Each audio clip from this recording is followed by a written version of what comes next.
2 miles below the ocean, a $400 million zero-cent submarine is failing. Panic surges until a calm voice cuts through. I designed that sub while I was pregnant. Everyone turns to the woman in the catering apron. Clara Monroe. Time is running out, and she might be their only chance. The control room of the Oceanus command vessel buzzed with quiet urgency. Red and amber lights pulsed along the interface walls as sonar pings echoed through the air.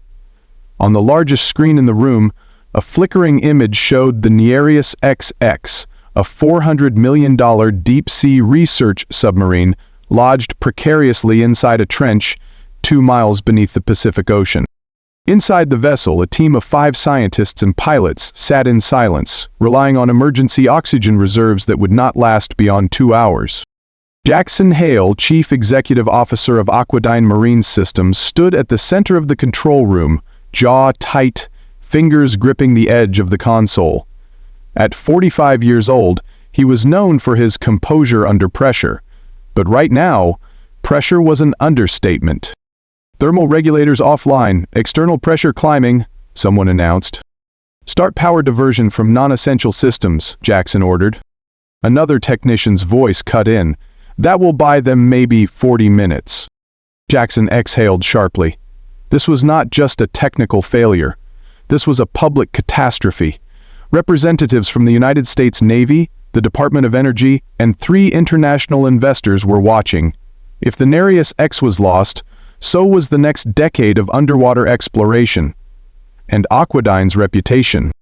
And from the back of the room, a calm, measured voice cut through the air. "I designed that submarine when I was pregnant." Every head turned. Standing near the coffee station was a woman in a Navy catering uniform, holding a stainless steel tray and the hand of a little girl with curly hair and wide eyes. The girl looked no older than 9. The woman looked straight at the screen, her voice unwavering. Jackson's eyes locked on hers. Clara Monroe? He had not heard that name in years. The room fell into stunned silence. "Excuse me?" someone said sharply. "Who is she?" Clara took a step forward. "That vessel, Nereus X, was built off the Argos framework. I wrote 80% of that codebase during my second trimester. The ballast route problem you are facing is not new. You are about 27 minutes from a full cascade if you do not isolate the lateral power bleed." One of the engineers scoffed. "That design was from nearly a decade ago. You expect us to believe you—" "She is right," Jackson interrupted, voice low. Clara looked up, surprised. "I remember her now," Jackson continued. "She worked on Project Argos before the merger. She vanished after she went on maternity leave." The tension in the room shifted. What had felt like a technical failure now hummed with something else. Possibility. Hope. Clara tightened her grip on her daughter's hand. The girl whispered, "Mom, are you going to save the submarine?" Clara did not answer right away. She simply stepped closer to the screen, heart pounding, old instincts flaring to life. No lab coat, no title, just memory, logic, and an overwhelming need to keep those trapped crew members alive. Jackson watched her silently. Something in him stirred. Not just recognition, but something deeper. Admiration. Respect. He turned back to his team. "Get her access to the logs, now." And with that, the countdown to disaster took a sudden, impossible turn. Not because of a breakthrough algorithm, not because of a billion-dollar emergency protocol, but because a mother, once forgotten, now standing tall, had come back into the light 9 years earlier. Clara Monroe stood in a sterile, glass-walled boardroom at Poseidon Innovations, her fingers resting on her swollen belly as executives in polished suits debated her future like she was not in the room. At 31 years old, Clara had just completed the final stage of structural testing for what would become the foundation of the Nereus XX, a deep-sea research submarine capable of descending to crushing depths. She had helped design its carbon alloy hull, its ballast reutilization algorithms, and its modular sensor grid. She was not just on the team, she had led it. But now she was 6 months pregnant, and the company was merging. No one said the words liability or risk, but they did not have to. Clara had heard it in the pauses, seen it in the HR emails that never arrived, and when the new CTO suggested she take all the time she needed to focus on motherhood, Clara understood exactly what it meant. So she walked away. No legal battle, no statement, just silence. She left behind the blueprints, the conferences, the sea she loved, and began a quieter life. Today, Clara lives in a modest 2-bedroom apartment near the harbor. She works nights doing freelance code review under an alias and takes on occasional shifts as a tech support contractor. Her brilliance has not faded, it just operates in the shadows. Her daughter, Luna, is her everything. At 9 years old, Luna is quick-witted, wildly curious, and utterly enchanted by the ocean. Her favorite books are about marine ecosystems and shipwrecks. She builds bathyscaphe models from cereal boxes and Lego pieces. She insists on watching old Jacques Cousteau documentaries before bed. Luna's hair is a cascade of unruly curls, her smile toothy and sincere. She asks questions no one else thinks to ask. "Mom," she said one night while helping Clara debug a script, "why do people think pressure is bad? It is how diamonds are made, right?" They laugh often. Inside jokes swirl through their small kitchen. Clara calls Luna her junior engineer. Luna calls Clara sub-mom. Their favorite game? Spot the design flaw. Clara describes a submarine system and Luna has to guess what could go wrong. Luna almost always gets it right. They ended up on the Oceanus command vessel through a community outreach initiative called Young Explorers of the Deep. The program offered limited civilian passes to observe an upcoming test dive. Luna was selected for her essay titled, "How I Would Find Atlantis with My Mom." Clara, unwilling to take charity, offered to volunteer on the catering team in exchange for the pass. No one recognized her name anymore. She was just another server in a dark blue apron. But when she stood near the back of the control room, tray balanced on one hand and Luna's fingers clasped in the other, she did not feel invisible. She felt ready. Luna whispered as they entered, eyes wide, "This is it, right? The big sea robot you told me about?" Clara smiled gently. "Yes, baby, that is the one."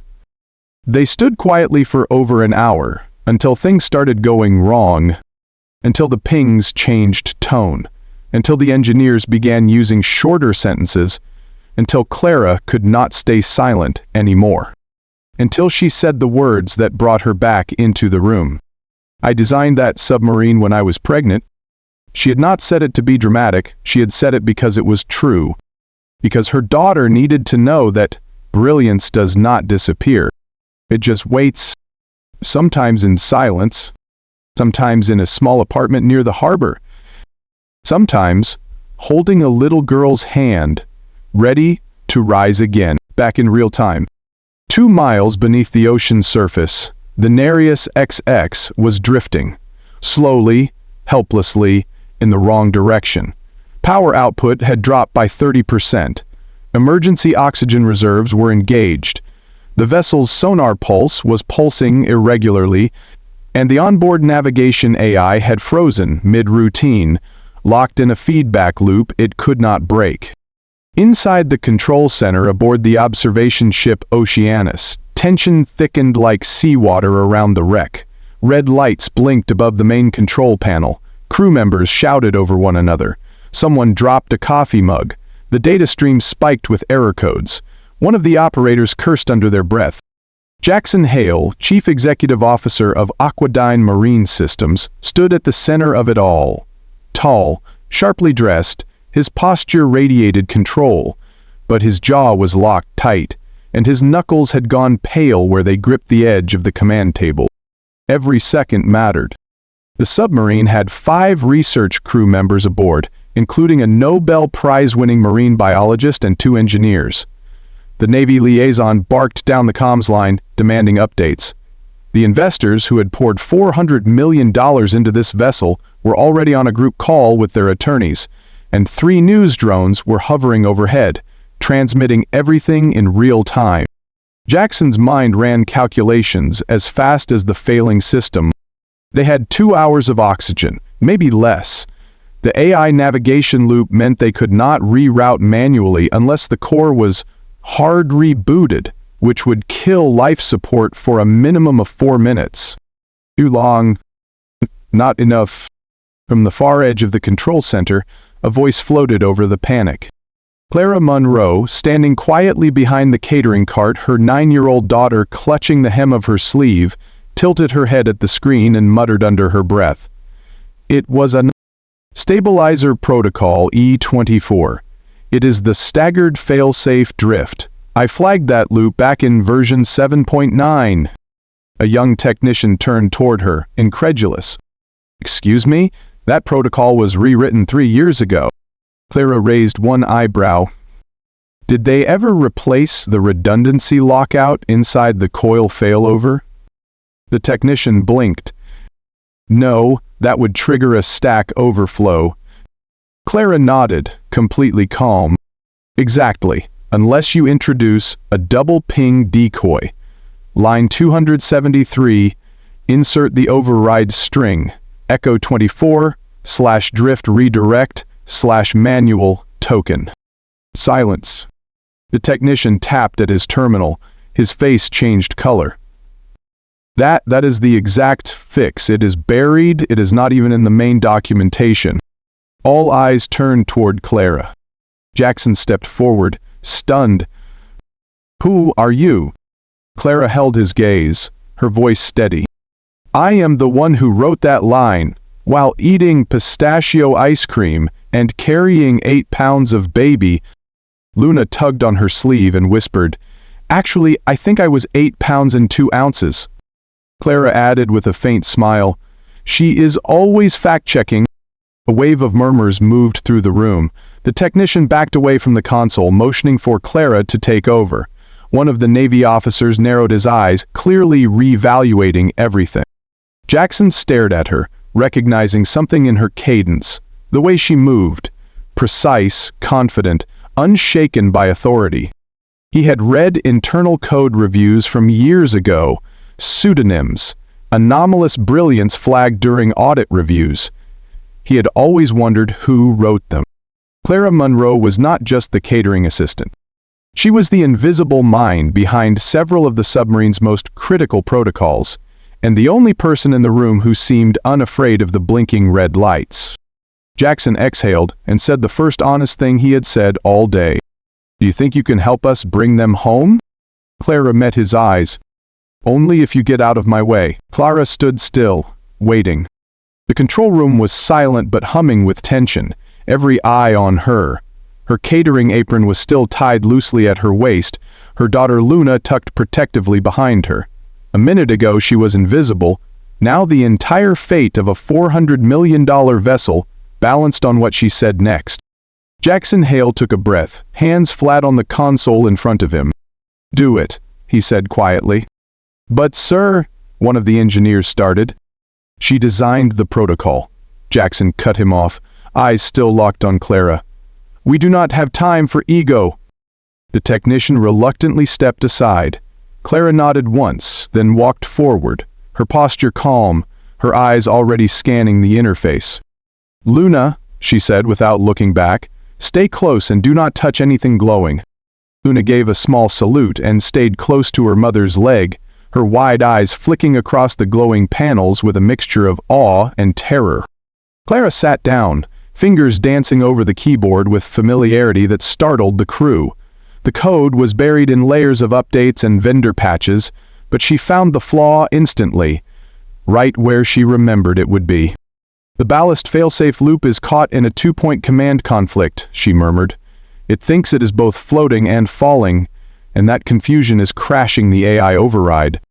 She pulled up the emergency ballast routing interface, a screen most engineers only ever trained on in simulations. If I reroute through the emergency line and trigger a manual purge protocol, Clara said half to herself, I can force a pressure reset. That will stabilize the lateral thrusters and slow the drift. The technician next to her hesitated. That command bypasses the safeties. Yes, she replied, which is why we are doing it manually. Jackson leaned in. Will it hold? For now, she answered. But the heat exchangers will not last long. Once they overheat, power to life support drops by 30%. She hit the execute command. A beat passed. The console blinked twice. And then the submarine leveled out on the monitors. The downward drift stopped. Internal temperature began stabilizing. The crew on the video feed were visibly sweating but conscious. One even gave a shaky thumbs up.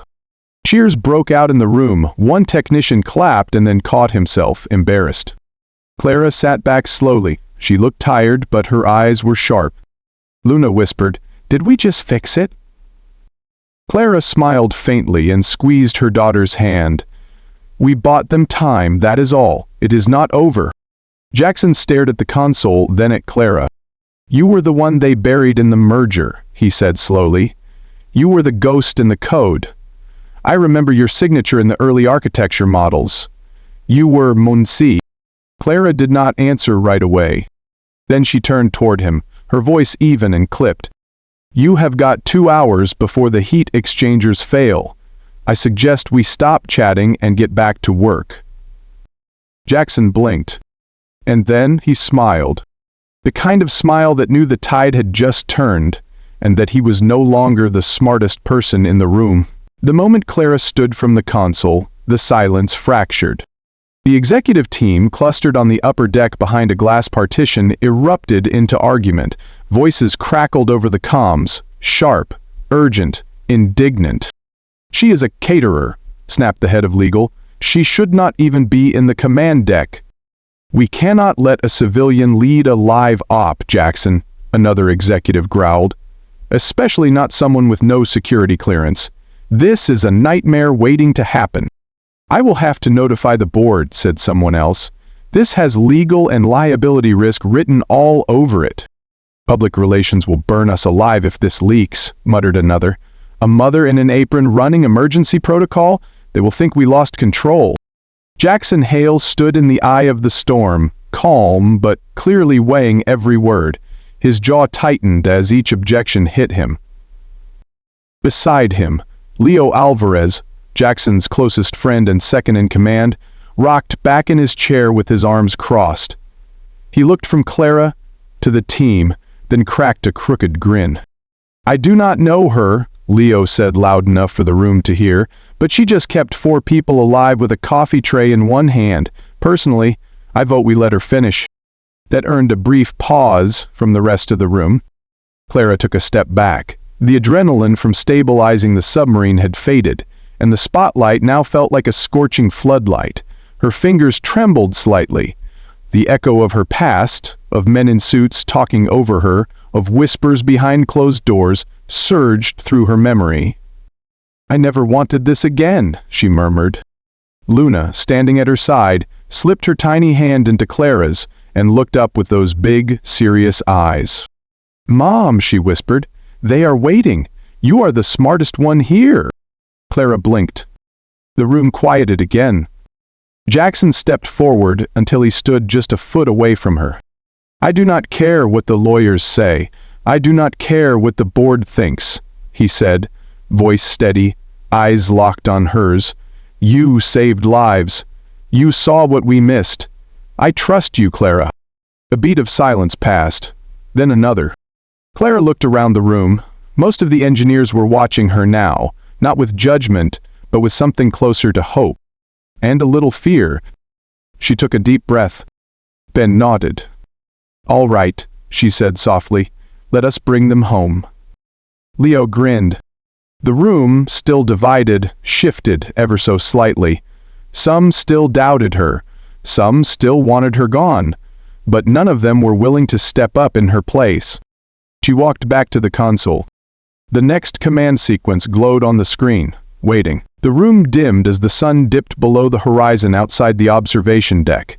Inside, the command center was a hive of quiet, tense movement. Every eye was on Clara. She reviewed the diagnostic stream again, line after line of data cascading across the console. The Nereus XX had stabilized briefly, but it was far from safe. The power converters were degrading, and the primary heat exchanger would fail in under 90 minutes. If that happened, the core systems would shut down, and the sub would freeze and implode at depth. Clara muttered to herself, "No redundancy. Why would they remove the dual exchanger failsafe?" "Cost-cutting," said Jackson from behind her. "The merger team wanted slimmer specs for version 2. You never thought the ocean would fight back," Clara replied, not unkindly. She leaned forward, brushing aside a half-eaten protein bar someone had left beside the keyboard. Luna stood quietly at her side, watching everything. Every breath, every blink, every swipe of Clara's hand across the touchscreen had meaning. "I need to bypass the thermal loop entirely," Clara said, "and redirect power through the dorsal ballast regulator." "Is that even possible?" one engineer asked. "No," said another. "That is internal. It cannot be routed from the surface." "Not by traditional software," Clara said, "but—" She turned slowly, her eyes landing on the backup control rig on the side table. "I can pilot a shadow command through the legacy maintenance port," she said. "It is slow, analog, but it will work." Jackson's eyes widened. "That system is buried. No one has used it in 9 years, Clara said. "I know. I built it while I was 8 months pregnant, eating peanut butter off the lid of my laptop." Jackson stared. Leo leaned in. "Honestly, I am just here for the snack anecdotes. Keep going." Clara cracked a smile despite herself, then returned to the terminal. She initiated the bypass. The screen blinked, once, twice, then froze. Everyone tensed. Clara did not move. "Come on, old girl," she whispered. "You remember me?" A beat. The console flickered back to life. Data flowed. The secondary coolant loop engaged. The sub's internal temperature dropped to stable. Then came the second part, the hardest one. She had to angle the submarine up and to the east, toward a crevice, where water pressure would drop just enough to allow emergency ascent. The problem? The crew had not been trained to do it manually. So Clara did it for them. She input line after line of command in the ghost port, bending her own framework back into place. The rig hummed with effort. Alarms flared, but the trajectory adjusted. The Nereus X began to rise. Slowly. Feet per minute. Then meters. Then hundreds. Jackson gripped the side of the table, speechless. A murmur passed through the control deck. Engineers hugged. One burst into tears, another just sank into a chair, dazed. Clara stayed calm, focused, until finally the sonar pinged clear. The submarine was rising. 60 meters, someone called out. 50. 40. 20. Surface breach confirmed. The Nereus is up. The room exploded in applause. People laughed, shouted, wept. But Clara just exhaled. She turned to Luna, who grinned ear to ear and whispered, "Told you we should come on this trip." Clara pulled her daughter into her arms. Jackson stepped forward, stunned. He looked at her not like an employee, not even like a hero, but like someone who had changed the impossible. "You saved a $400 million vessel," he said quietly. "No," Clara replied, brushing Luna's curls from her cheek. "I saved my blueprint, my people, and maybe myself." Leo handed her a drink. "Finally! This calls for a toast. To the caterer who rewrote history." The celebration faded into quiet. Most of the crew had left the control room to radio families or take a breath under the stars. Only a few remained. Jackson stayed behind. Clara stood alone near the console, watching Luna trace her finger across a sonar map. The child hummed softly, completely unaware that the world had just changed. Jackson approached her slowly, his voice gentle but charged. "Why did you disappear, Clara Monroe?" She did not flinch. She had expected this. Clara exhaled. "I did not disappear. I was erased." Jackson's brow furrowed. 9 years ago, she began, I was the lead structural systems engineer at Deep Nab Technologies. I designed the first modular deep-sea exploration frame ever to pass the Mariana stress test. Jackson nodded slowly. The Trident class, that was you? She smiled, but it did not reach her eyes. I was working on a next-gen prototype, Nereus X's grandfather essentially, when the company was acquired. During the merger I was pregnant, 6 months in.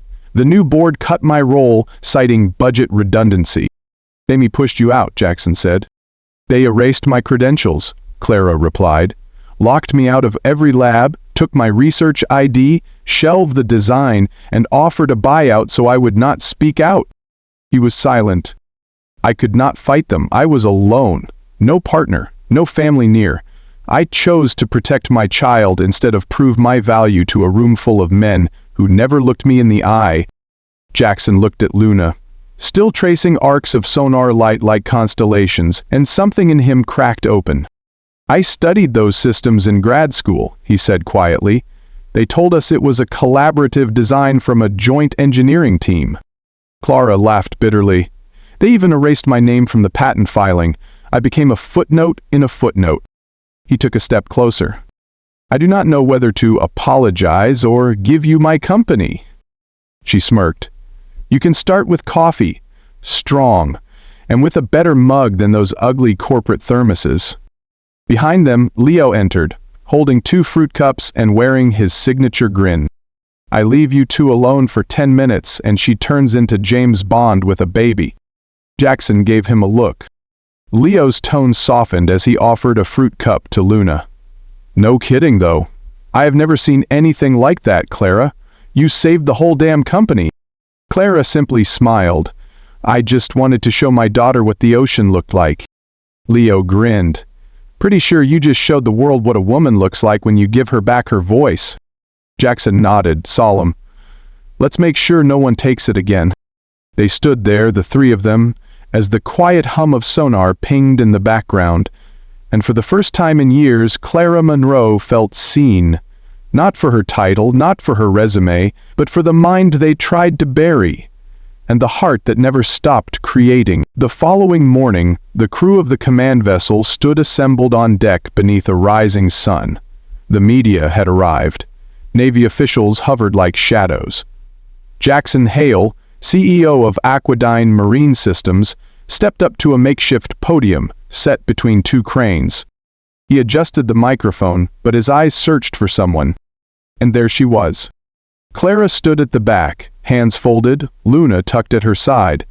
Both wore simple clothes, a navy sweater, scuffed sneakers, and matching tired smiles.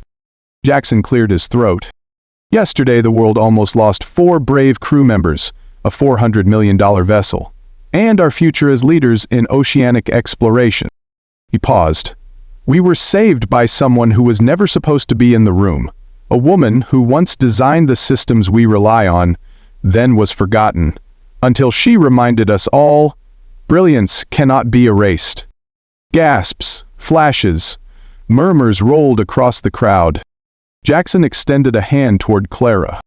Clara Monroe, I formally invite you to return as lead technical director of Project Nereus, with full creative control, your designs, your team, your vision. Luna clutched her mother's hand tighter. Clara stepped forward slowly, applause building like a wave behind her. Jackson leaned in. Say something, anything. Clara took the mic. Her voice was calm, steady. I never expected to be here. I came to serve sandwiches and keep my daughter close to the ocean I love. I left this industry not because I lost faith in it, but because it lost faith in me. She glanced down at Luna, but this little one never did. Luna gave a shy, goofy grin and waved. The crowd softened. I accept, Clara said, on one condition. We open a mentorship program for mothers in science. My first hire is 9 years old, drinks too much juice, and just named our next sub Luna Tick. The crowd laughed. Reporters scribbled furiously. Jackson turned to Luna, bowing slightly. Welcome to the team, Engineer Monroe. She gasped. Does this mean I get to wear one of those ocean suits with the claws? "Let us talk budget," Leo called from the crowd. "We just gave a fourth grader a research badge." As the laughter faded, a Navy official approached Clara quietly. "You saved lives.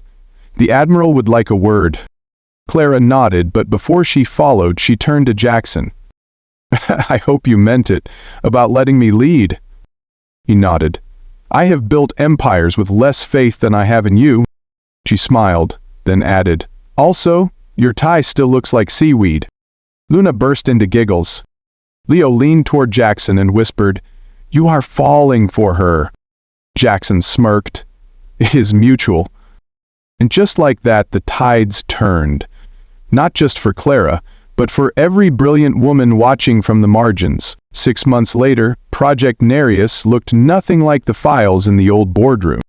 The lab space was redesigned with bright light, ergonomic desks, and a corner playroom filled with models of sea creatures and miniature submarines. At the center stood Clara, confident, focused, effortlessly commanding a room filled with engineers, programmers, and oceanographers. She was back where she belonged, not just surviving, but thriving. Project Nereus had expanded into a full research initiative called Deep Bloom, specializing in ethical underwater robotics and sustainability coach submersible design. Clara, now Director of Innovation, led the team with precision and empathy. Jackson watched her from the observation gallery as she explained a fluid dynamic algorithm using seashells and a cup of coffee. "You do realize she is rewriting the way we approach current stabilization, right?" Leo asked, standing beside him with a smirk. Jackson nodded. "She makes it look like art." Down below, Luna sat with a group of young interns, building her own prototype. She wore a bright blue lab coat that reached her knees and safety goggles that kept slipping down her nose. Her latest project? A dolphin-shaped micro-drone for coral reef inspection. She had already named it Flipper Mark III. Elena, a returning robotics engineer and one of Clara's first mentorship hires, whispered to a fellow tech, "That little girl is the only person here who understands Clara's code without asking questions."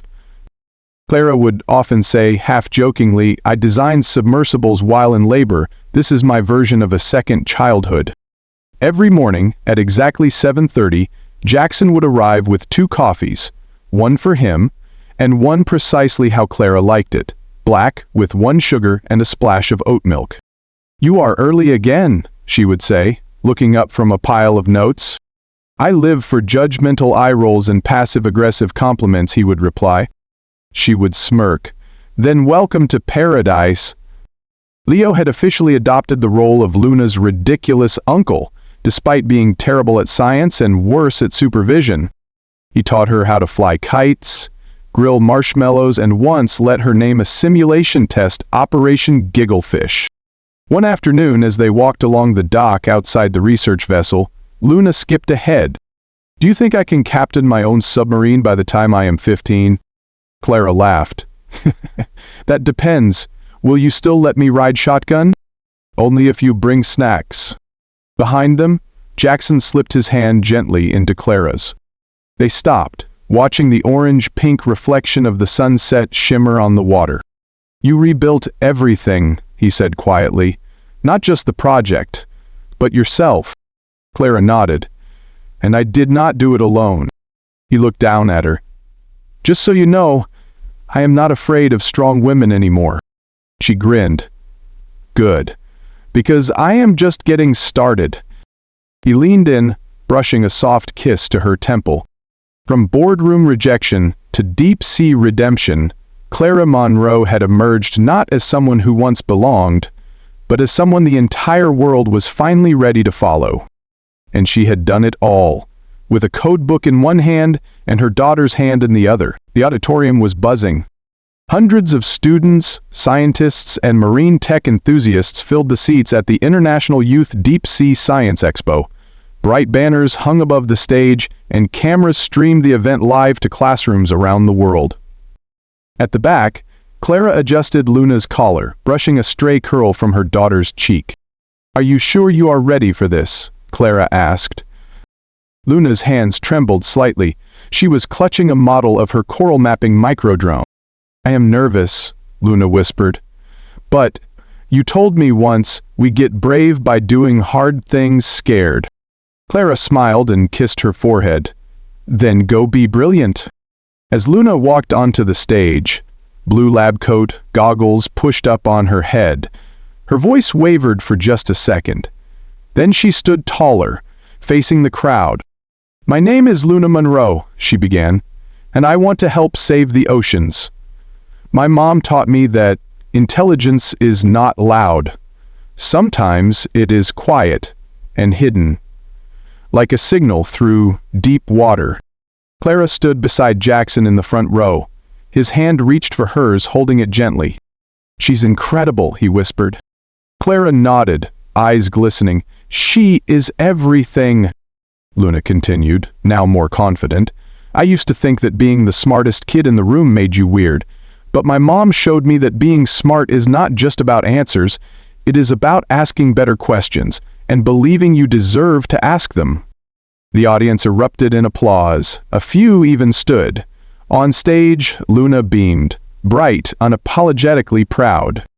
After her speech, she dashed down the steps into Clara's arms. "You crushed it, baby," Clara said, hugging her tight.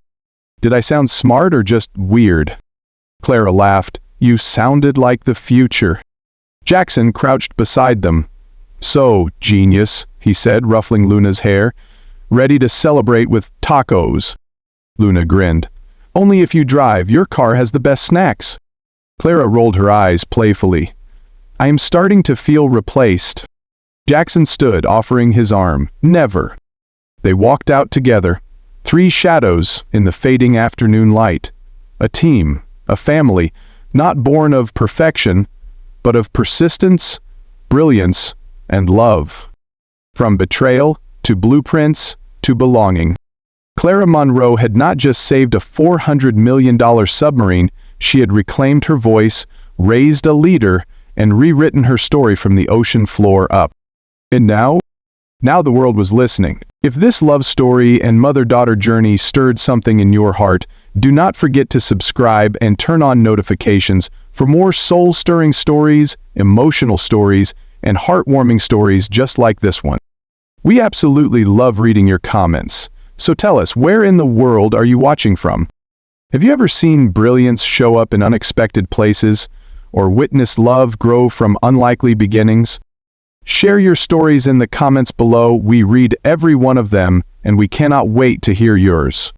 Thank you for being part of our storytelling community. See you in the next one.